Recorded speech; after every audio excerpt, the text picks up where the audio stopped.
Welcome back. You're still watching Morning Live. Now, financial mismanagement, process irregularities and lack of adequate oversight are some of the key findings in the National Arts Council forensic report.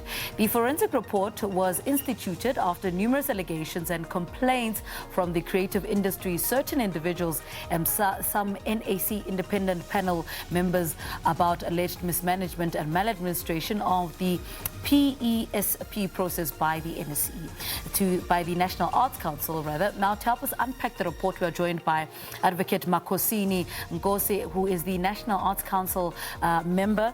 Advocate Nkosi, good morning. Welcome to Morning Live. Good morning to you and the listeners at home. Advocate, I want to start with your overall overlook of the report. What are your thoughts as the members of the council? Having considered the report itself now, and also having had the advantage of listening to the complaints that were raised, we are convinced that things did not go as they should have when the program was being implemented. Okay, so when did you, the new council members, come in, and what did you find when you were appointed? We started our term on the 1st of January 2021. Right. And the implementation of the program at that stage was on its final lap, where we're then supposed to now effect payments to those applicants that had been assessed and approved, and then they were due for payments. It is then when we realized that the previous council had approved more than what we had budgeted for. To be exact, we had exactly on the dot 285 million rand that was supposed to be given to artists on one job retention in a form of salary subsidies. And then the second 185 million rand was in terms of job creation. That would be new programs and projects that would create jobs for the artists during the pandemic. I read the report, and you spoke about the 200 million that was overspent. And the other thing that the report also says is that, all funds have been accounted for at the NAC. What does that mean? How do you reconcile the two? All right. There has been allegations that 300 million rand went missing. 300 million rand. Right. That is the amount that the presidency gave to us as NAC to manage and dispense to artists. Out of the 300 million rand, 15 million rand was for administration. That is the money that was to be kept by NAC for the administration of the program. 100 million of that was for job subsidies, as I have said, for job retentions. And 185 million rand of that was for new project programs for job creation. So what then happened, instead of us as the NAC, that is the old board, instead of them approving applications up to the amount of 285 million rand, they approved up to 428 million rand. In other words, the budget or the amount that was available was exceeded by a whooping 143 million rands. So when we came in, we did not have that money. And then what we said, no, we're going to stop this process now. Look into it, see what went wrong. And then we discovered that almost half of those that were approved were not going to be paid. And then we said the best thing to do, let us engage those people that have been approved and tell them the problem that we were facing. And as a result of that, after the engagements and the consultations, we reviewed the amount that was approved already. And then when we reviewed the amount, we were able to cover all the applicants that had been approved. So we were then able to pay each and every person that was approved, except for those that did not accept the revised amount in order to accommodate all the artists that had been approved by us as the NAC. So what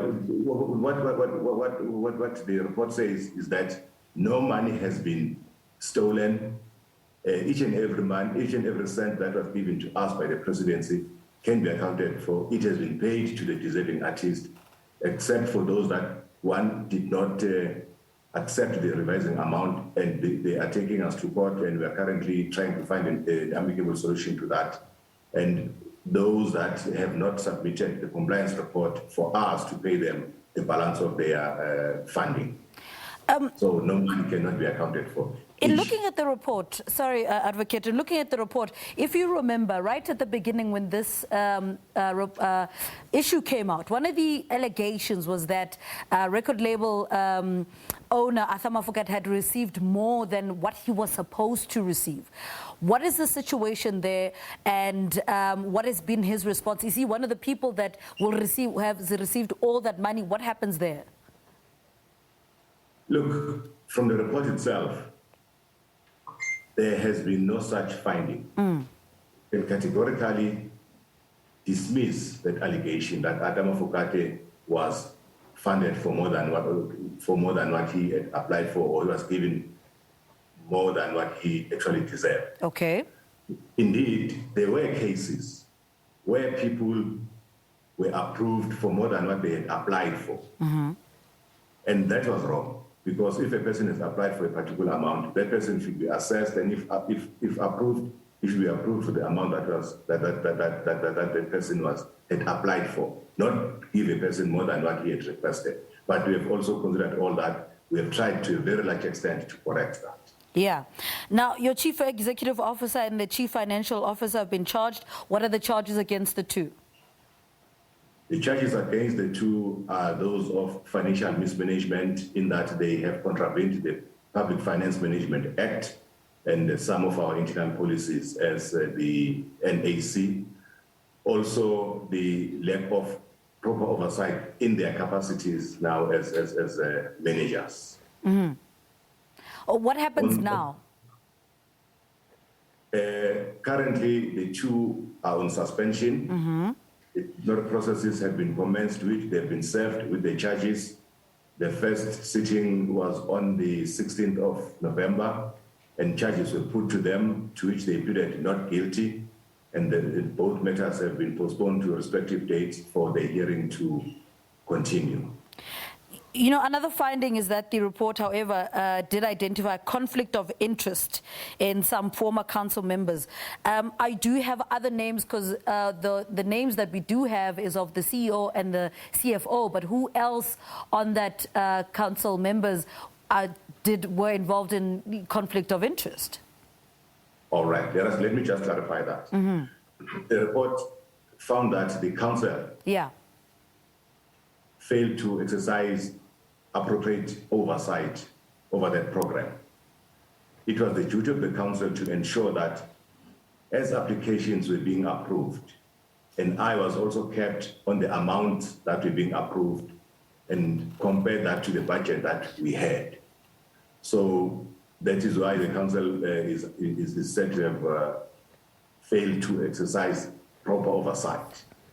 Then, over and above that, now on individual council members, there were allegations of the conflict of interest, which unfortunately emanated from the misunderstanding of the process and the fact that the new council appointment has actually coincided with the implementation of the program. Let me start with the issue of the conflict of interest. Currently, we have two or so members whose organizations were beneficiaries on the program. And the allegations emanated from the understanding that when the applications were assessed and approved, these current council members were also part of the council, which was not the case.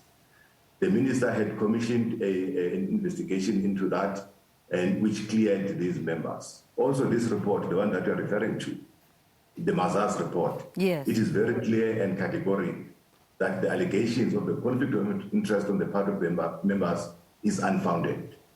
Because the members, those that are alleged to have had a conflict of interest, were not part of the council when the application were assessed and approved.